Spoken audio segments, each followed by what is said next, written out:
Bienvenue à tous les amis. Est-ce que vous savez comment nous les Juifs on était appelés à l'époque par les Arabes? Nous dit le Ben Israël Kadosh, l'un des plus grands kabbalistes de l'histoire. On était appelés les Béné Shabbat, les enfants du Shabbat. Rappelez-vous ce qui s'est passé il y a plusieurs semaines de ça. Ces centaines de Juifs qui ont été égorgés. On ne pourra jamais oublier ce qui s'est passé à Botaï.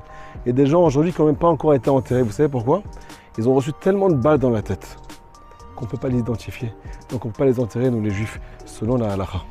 Alors écoutez les amis, Akadosh Baruch Hu sait très bien qu'on a envie de se rapprocher de lui. On fait tous les efforts du monde, mais on n'a aucune source à part la Torah. Ce qui va faire venir le Mashiach, ce qui va tout déclencher, ce qui va déclencher ce grand mariage, Rabotai, c'est le Shabbat Kodesh. Écoutez cette parabole, c'est l'histoire d'une jeune mariée, c'est le jour J. Elle a acheté sa robe blanche, elle s'est maquillée, toute sa famille est réunie. Elle est sous la choupa, elle attend son khatan. On a même déclenché la musique, cette musique qui fait tellement monter l'émotion. Lorsque la Kala rentre sous la choupa. Mais qu'est-ce qui se passe? La Kala se met à pleurer, la fiancée se met à pleurer toutes les larmes de son corps.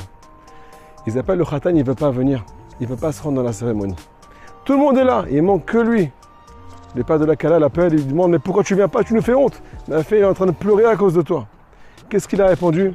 J'arrive pas à trouver l'alliance. Et comme il n'y a pas d'alliance, il n'y a aucun signe que ta fille et moi on sera mariés. Il n'y a aucun signe qu'on appartient l'un à l'autre, qu'on est mariés, qu'on est liés l'un à l'autre. Akadosh Baruch Hu Rabotai, il a envie de venir se marier avec nous. Il a envie de déclencher la Géoula. Sauf que quoi? S'il n'y a pas cette alliance qui s'appelle Shabbat Kodesh entre lui et nous, comment voulez-vous qu'il vienne participer à ce mariage-là?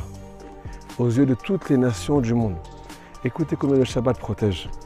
Il y a une femme à Sderot qui a entendu les Mechablim qui se rapprochaient de sa maison. Tous ces terroristes qui se rapprochaient de sa maison. Elle a commencé à pleurer, lever les yeux au ciel. Elle raconte, je vais vous ramener des images pendant cette vidéo-là. Elle raconte qu'elle a dit à Kadosh Baruch Hu, si tu me sauves, je garde le Shabbat Kodesh de toutes mes forces, je l'honorerai de toute mon âme et de tout mon corps avec tous mes moyens. Alors qu'est-ce qui s'est passé? Elle raconte qu'ils ont sauté la porte de sa maison. Ils sont rentrés partout sauf chez elle. Elle a quitté la ville. Elle est partie dans un hôtel. Le jour de Shabbat Kodesh, encore un miracle. Pendant qu'elle n'était pas chez elle, il y a un missile qui est tombé dans sa chambre. Elle aurait dû mourir. 2 fois. Elle a été sauvée 2 fois. Par quoi? Parce qu'elle a pris sur elle d'honorer Shabbat Kodesh.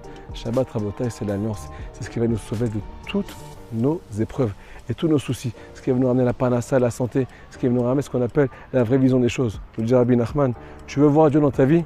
Alors sache une chose, c'est que Shabbat il s'appelle dans la Kabbalah Bat Aïn. C'est la prunelle des yeux d'Akadosh Baruch Hu. Si tu gardes le Shabbat, tu vas pouvoir percevoir la vérité et percevoir la présence divine dans ta vie, dans toutes tes actions. Shabbat Shalom à tous.